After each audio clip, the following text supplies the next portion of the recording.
Well, first of all, I want to thank you, Jack, for involving me in this wonderful activity. When I went to undergraduate school back in ancient times, the program, the College Bowl, was a kind of big feature. I think it was on NBC. The school I went to, Brooklyn College in New York, had an opportunity to field a team in 1962. And we got on the air. Our match took place right in the middle of the Cuban Missile Crisis. So I don't know if all the nation was attending that closely to what we did and said. I was the fifth man on a four-person team. So I was the alternate, the understudy. I was just hoping someone would fall down a flight of stairs. Never happened. We were on for 3 successive weeks. You could be on as long as 5. We were on for 3. It was a pretty good run. So that was one of the proud moments in my life, and hence it's really nice to see this idea and this format revived. I run something called the Institute for the Study of Western Civilization out in Texas Tech, and it really is an anomaly. There are very few institutions that have Western civilization programs. I used to be the president of an organization called the National Association of Scholars. We did a study. One of the things we looked at, well, the primary thing in this study, was the decline over the last 50 years of Western civilization programs from the time I was on that College Bowl team. That was the apex, obviously, of the study of Western civilization until now. Back then, most institutions had some sort of Western civilization requirement, if not necessarily for all students, then at least for history students. Nowadays, you really have to look far and wide to find a place that has such a requirement. The courses are still out there in many places, though they now compete with world history. The idea being it's very hard to get a grasp of Western civilization in 1 or 2 semesters. What really would be possible about learning about world civilization in that amount of time is relatively infinitesimal. You'd have to not only know many more facts, but you'd have to know a lot more in the way of deep-seated cultural and philosophic assumptions, because each civilization differs very significantly in those matters. So it's an almost impossible task, and alas, I think it's largely undertaken not because people think they can actually teach something as broad as world history, but because they, A, don't want to teach about the West, or B, present world history basically as an indictment of the West, in which we discover that most of the problems that are out there outside the borders of America and Europe and a few other places, that most of the problems we find in the world are problems that were visited on the rest of the world by the West. The reality, of course, in my modest opinion, is extraordinarily different from that. 250 years ago, the Western civilization, on the basis of a lot of preparation, cultural, religious, institutional preparation, launched a transformation of humankind, starting in the West, where standards of living and life expectancy and freedom of all sorts were immensely elevated, with some setbacks, but nonetheless immensely elevated over that course of time. And then this spread out into the world at large. One of the things that is supposed to replace the study of Western civilization is the study of global civilization. But really, for all intents and purposes, such global civilization as we have is Western civilization writ large. It's the institutions and practices, science, technology, representative government, constitutional government, popular culture, capitalism, the market economy, world market economy.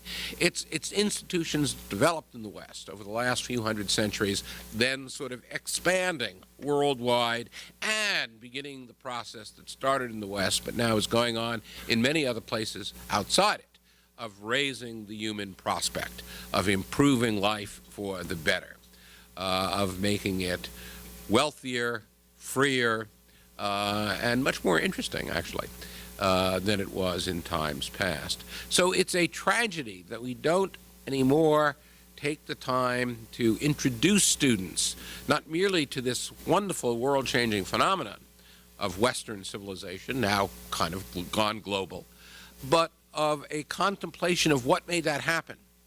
Because we have to be stewards of that if we want to preserve it. We can't take all the wonders amidst we live, just look out the window here, for granted.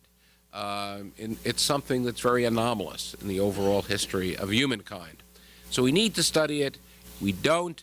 And one of the great contributions of this particular competition that we're having is to redirect attention to the need to get back to the teaching of genuinely serious subject matter about our civilization, about our nation, about its history, and about what we have to understand in order to keep it all going. So I'm delighted to be a part of this, and I'm very happy to see you all here as a part of it as well. Thanks.